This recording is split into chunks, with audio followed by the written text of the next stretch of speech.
일곱 번째 포인트는 하나님 나라의 공동체를 마태복음 19장 20장에는 얘기하고 있어요.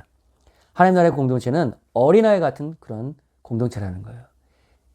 예수님은 겸손한 삶을 얘기하는 겁니다. 거기서 나오는 바리새인들과 사두개인처럼 나는 이렇게 종교적으로 회당에서 성전에서 이렇게 종교적인 행사를 하고 그리고 종교적인 권위가 있고 그리고 율법도 많이 알고 기도도 나가서 막 대표 기도도 멋있게 하고 그러한 바리새인들 사두개인 같은 그런 사람들이 아니라 하나님의 나라는 이 어린아이와 같이 겸손한 어린아이는 어떤 특성을 갖고 있나요? 어린애들이 가다가 엄마를 잃어버리면 어떻게 돼요? 엄마 아빠가 그 어린아이에게는 모든 것이란 말이에요. 엄마 아빠를 의지하고 살아가는데 엄마 아빠를 잃어버리는 아이들 상상할 수가 없죠. 저도 우리 작은 아이를 잠깐 잃어버린 적이 있었어요. 물론 뭐 한 10분밖에 안 되지만 그때 공원에서 갑자기 사라져가지고 막 앞이 깜깜하더라고요. 근데 아무리 뛰어가도 이제 스쿠터를 타고 막 가고 있었는데 아무리 뛰어가도 안 보여. 얼마나 이 스쿠터를 빨리 타고 갔는지 보이질 않는 거야. 근데 이제 한 10분 정도 뛰어나오니까 이제 횡단보도 앞에서 어떤 할머니가 우리 아이를 딱 붙들고 거기서 울고 있더라고요. 그래가지고, 뭐, 물론 이제 10분 정도밖에 안 잊어버렸지만, 앞이 깜깜했던 적이 있는데, 아이가 부모를 잃어버리면 두려운 거예요. 그렇게 어린아이 같지 않으면 천국에 못 들어간다는 얘기는 그런 어린아이처럼 정말로 단순하게 하나님을 의지하는 그런 사람들만이 천국에 들어간다는 거예요. 어린아이 같이 되지 않으면 결단코 천국에 들어가지 못한다는 거예요. 율법을 의지하거나 다른 돈을 의지하거나 다른 어떤 종교적 행위를 의지하는 것이 아니라 하나님만을 간절히 의지하는 예수 그리스도의 그 의와 그분의 거룩함과 그분의 생명만을 그분의 은혜만을 간절히 의지하는 그런 사람이 천국에 들어가는 겁니다. 예수 없이는 안 되는 사람. 예수 없이는 내가 의로울 수 없는 사람. 예수 없이는 예수가 주시는 그 은혜가 없이 내가 살 수 없는 사람. 예수가 주시는 생명으로만 내가 육신의 정욕을 이길 수 있는 사람. 예수 그리스도 은혜 안에서만 내가 세상을 이기고 그분의 은혜 안에서만 내가 하나님 나라에 들어갈 수 있다라는 예수만을 믿는 간절한 그러한 겸손한 믿음. 이런 사람이 하나님 나라에 들어간다는 겁니다. 그리고 하나님 나라의 그 공동체는 용서의 공동체예요. 10,000달란트 받은 자, 100데나리온 그 빚진 자 얘기가 나오잖아요. 10,000달란트라는 것은 오늘날에 거의 수십억에 가까운 그런 돈에 해당되는 그런 어마어마한 돈이에요. 그것을 탕감받은 사람이 100데나리온. 데나리온은 그 당시 하루 품삯이잖아요. 오늘날 하루 품삯이 노가다 뭐 나가면 한 10만 원 준다고 생각을 하면 예를 들어서 1,000만 원 정도밖에 안 되는 물론 1,000만 원은 작은 돈은 아니지만 10,000달란트에 비해서는 100데나리온은 사실 아무것도 아니란 말이에요. 근데 10,000달란트 탕감받은 사람이 100데나리온 자기한테 빚진 사람 왔을 때 자기가 탕감받았으면 그 정도 그냥 탕감해 줄 수 있는 게 당연한데 100데나리온 나한테 갚으라고 했단 말이에요. 그걸 알고 10,000달란트를 탕감했던 그 사람이 다시 그 사람을 빚을 갚으라고 하는 그런 이제 비유를 통해서 우리가 어마어마한 하나님으로부터 용서를 받은 자면 우리 형제 자매들의 그런 작은 허물과 그것을 통해서 내가 상처받고 어려움 당할지라도 그것을 용서해 줄 수 있는 것이 하나님 나라의 백성들의 공동체의 마땅한 삶이라는 것이에요. 그래서 여러분 용서하지 않는 것은 하나님의 용서를 내가 걷어차는 일입니다. 그래서 주님 가르쳐 주신 기도에도 나오잖아요. 하나님께서 우리를 용서해 주신 것 같이 하나님께서 우리의 죄를 사해 준 것 같이 우리도 저희 죄를 사해 주시고 용서는 여러분 하나님 나라의 공동체의 아주 중요한 특성이다. 중요한 부분이다라는 걸 기억해야 되나요? 그리고 주를 따르라고 하는 부자 청년의 얘기가 나오죠. 하나님 나라의 공동체는 돈으로 들어가거나 돈으로 운영되거나 하는 것이 아니라 모든 것을 다 버리고 심지어 거기는 이제 가족에 대한 얘기도 나오죠. 가족을 돌보고 가족을 여러분 살피는 것은 하나님 나라의 중요한 계명입니다. 10계명의 5계명도 부모를 공경하라고 하잖아요. 새 언약 안에서 바울도 주 안에서 부모를 공경하라고 하잖아요. 그런데 그럼에도 불구하고 그 가족이 예수님보다 하나님보다 우상에 대해서는 안 된다라는 것을 가르쳤던 거예요. 여기서는. 가족을 돌보지 말라는 것이 아닙니다. 가족이 하나님보다 우선되는 것은 우상이 될 수 있다는 것을. 그래서 하나님이 예수님을 따르기 위해서 모든 것을 뒤로 할 수, 때로는 뒤로 하고 예수님을 따라야 된다는 것을 또 말씀해 주셨다는 거예요. 예, 그런데 그러한 삶을 살았을 때 베드로가 그렇게 예수님을 모든 것을 버리고 따랐죠. 그때 마태복음에 어떤 일이 나옵니까?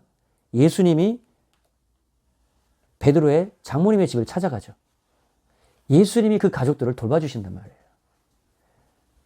복음을 위해서 예수님 부르심을 따라 갈 때는 하나님이 또한 우리들의 가족들과 부모님과 우리들의 형제자매들의 삶을 하나님이 돌보신다는 것을 또 보여주시죠. 그런데 여기서 부자 청년은 십계명을 다 지켰어요. 그런데 예수님은 부자 청년의 마음을 알고 있었어. 그 안에 무엇이 있었냐? 돈이 우상이 된 거예요.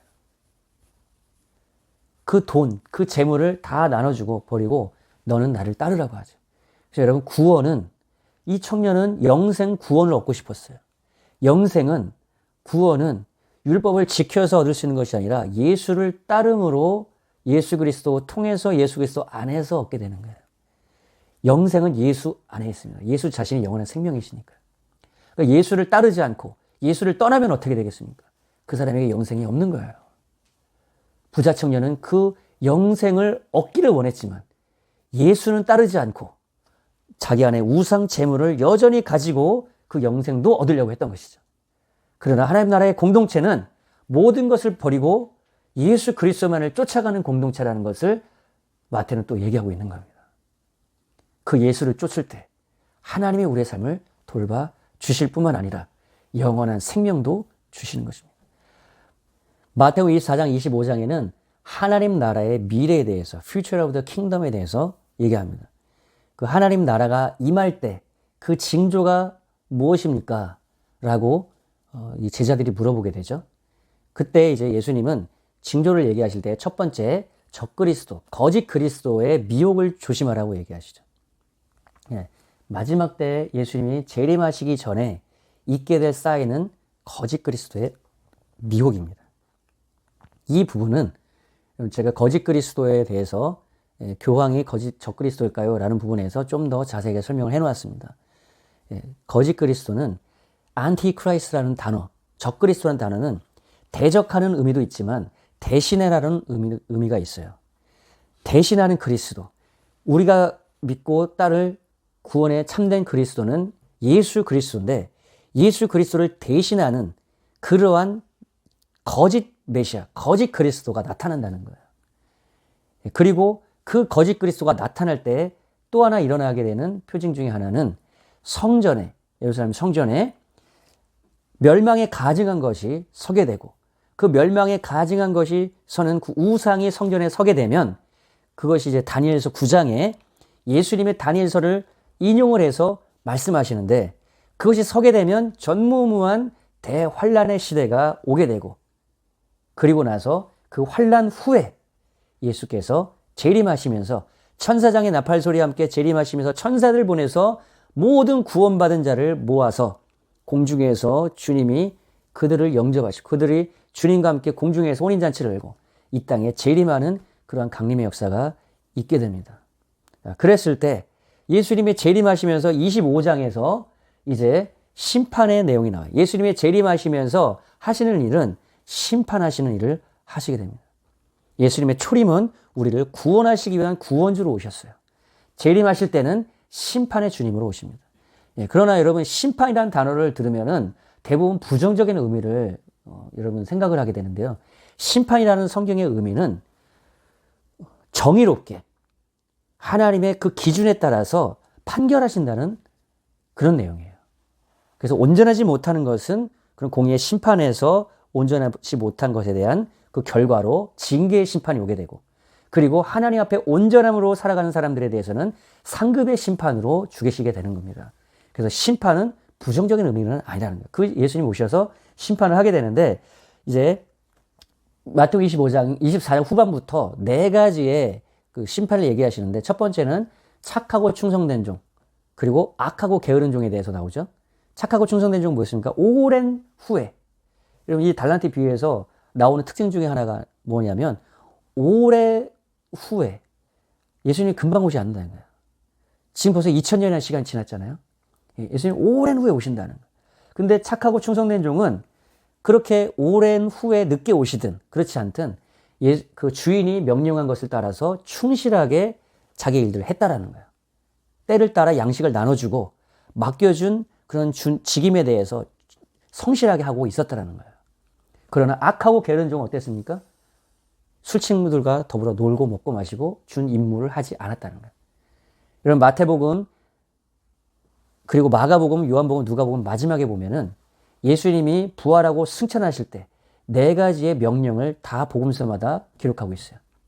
이것이 바로 주인이 먼 길을 떠난 후에 돌아올 때라는 것을 예수님이 여기서 비유적으로 말씀하시는 거예요. 예수님은 우리에게 직임을 주시고 명령을 주시고 먼 길을 가셨어. 하나님 나라 가셨어. 그러나 그 주인 대신 그분은 반드시 다시 오실 거예요. 그 다시 오실 때 우리에게 명령하신 대로 마태복음은 모든 족속으로 제자를 삼으라고 말씀하셨죠.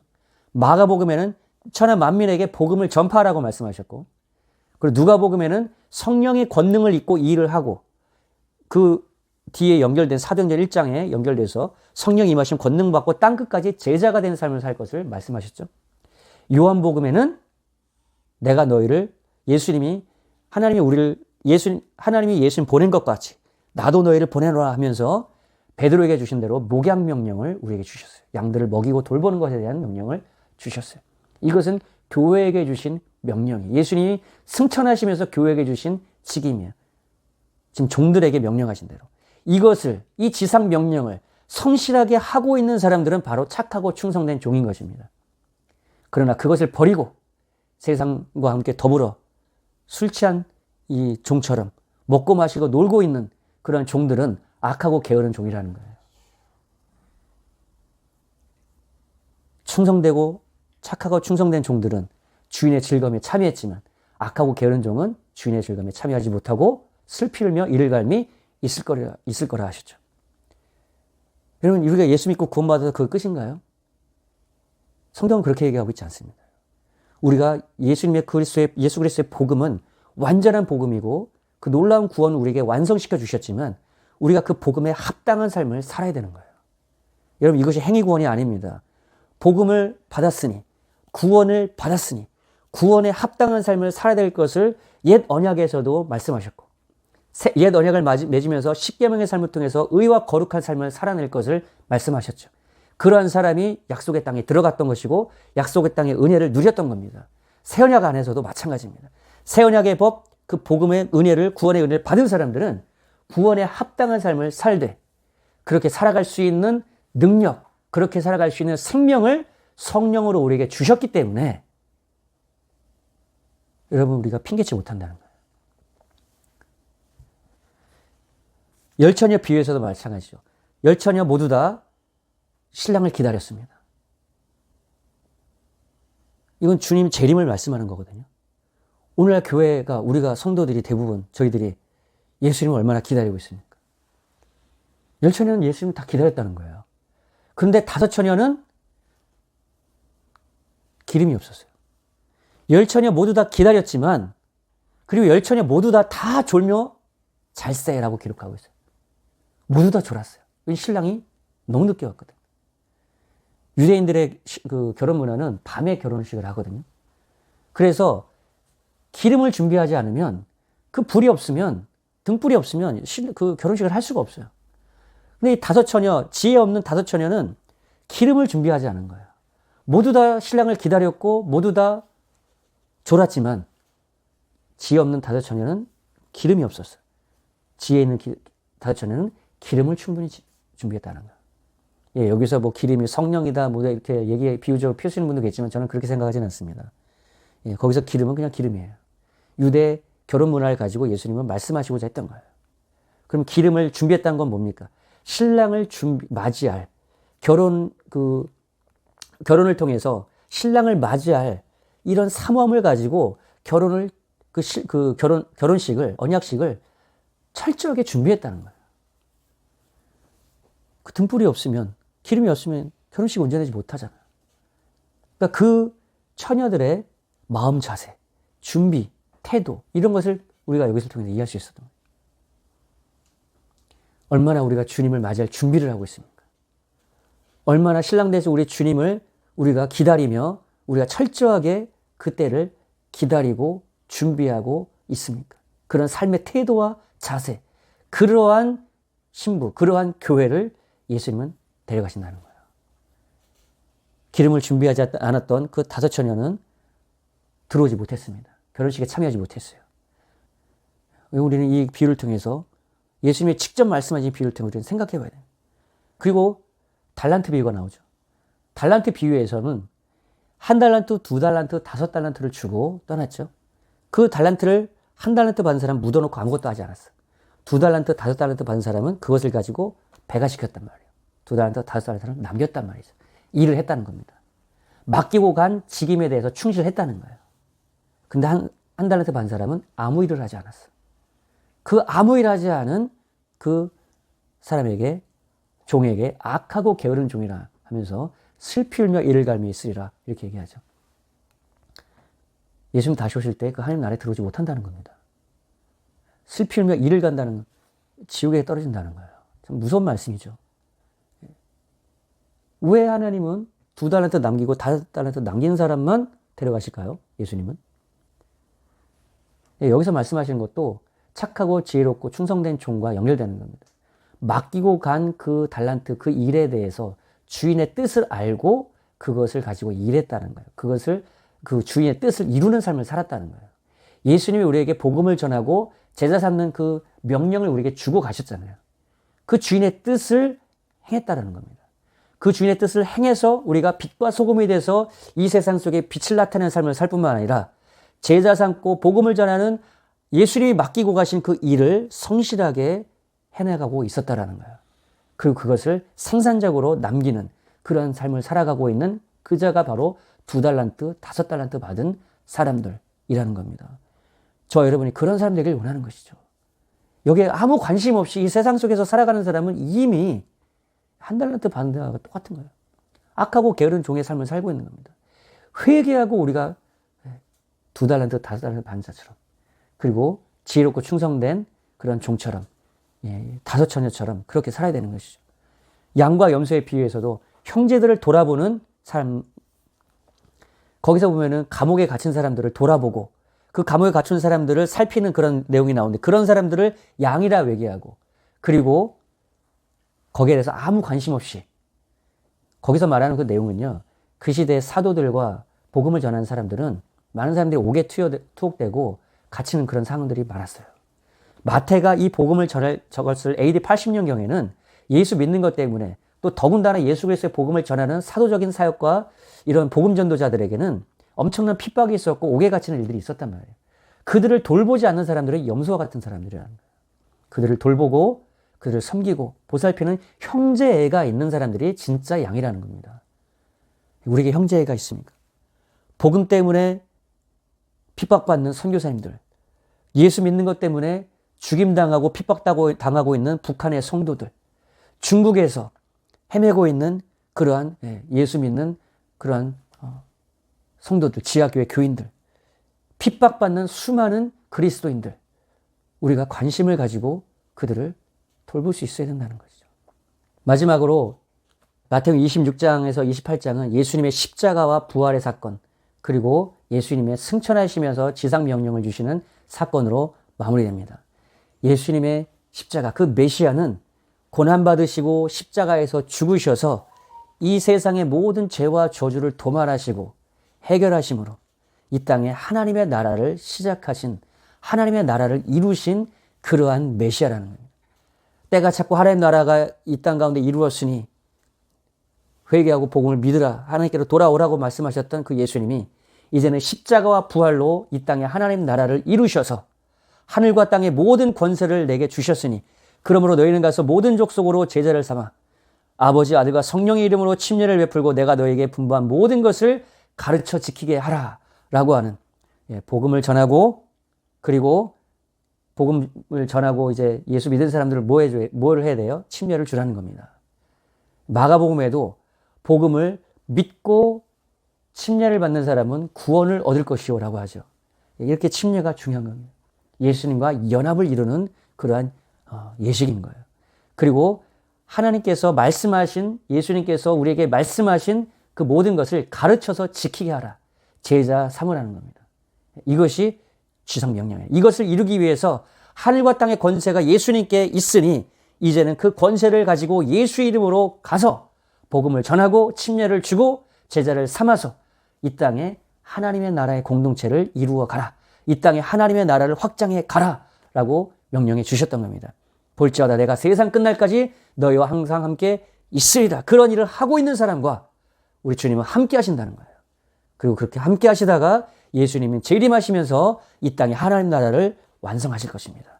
마태복음에서 핵심 주제는 아브라함과 다윗의 자손으로 오셔서 모든 아브라함의 언약, 모세의 시내산의 언약, 다윗의 언약, 새 언약을 완성하시고 성취하시고 이루셔서 십자가 부활을 통해서 하나님의 다스림과 통치를 이 땅에 이루신 그 예수를 마태는 증거하고 있습니다. 그러니 그 예수 메시아를 믿고 언약을 이루신 그분 예수 그리스도 은혜 안에서 하나님의 통치와 다스림을 누리고 나타내고 증거하는 삶을 살 것을 마태는 외치고 있었던 겁니다. 여러분 오늘 이 말씀을 들은 대로 우리가 하나님의 나라가 예수 그리스도 안에서 예수 그리스도 통해서 여러분에게 이루어졌습니다. 성령을 통해서 산상순적 삶을 살아갈 수 있는 하나님의 성품과 특성이 여러분에게 임해 있습니다.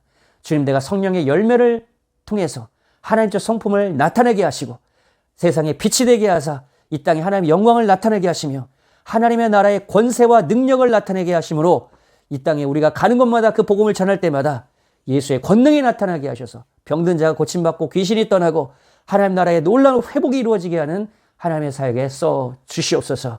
같이 하나님의 나라의 그 복음 마태를 통해 주신 예수의 복음을 기억하면서 함께 기도하겠습니다.